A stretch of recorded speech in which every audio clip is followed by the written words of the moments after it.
號到嘉義當朝遐特當佇咧521會來辦比賽爬龍船，也今年呢是擴大規模佇咧漁人碼頭辦海上宴會，就請愈濟人去到當朝遊覽哦，也這是地區市區甲四邊的車路來大踢車。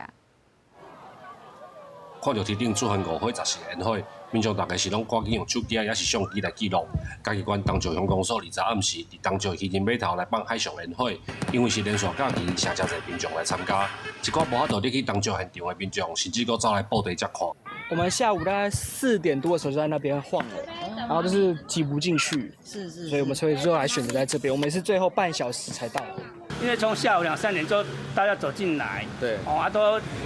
用走的，散場都是那個汽車道、機車道都變人行道了，真的超多的了。不到200公尺，我這邊等了10幾分鐘，一直沒辦法回到家，回到家超等了，從那漁人碼頭差不多1公里多嘛，我差不多半個小時連騎機車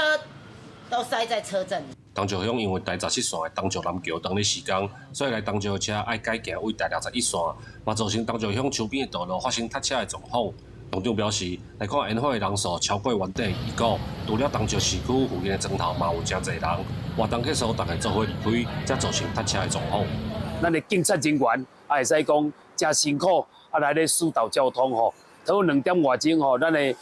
這個車流量吼較正常。當朝鄉公會這爬龍船比賽，今年因為是40周年，當朝鄉公所才佇當朝漁人碼頭來辦海上宴會。鄉公所指出，未來會針對交通的安排做改進。鄉民嘛表示，雖然塞車有小可無方便，但是增加所在難題會當鬧熱，對在地觀光嘛有幫助，大家也是真支持。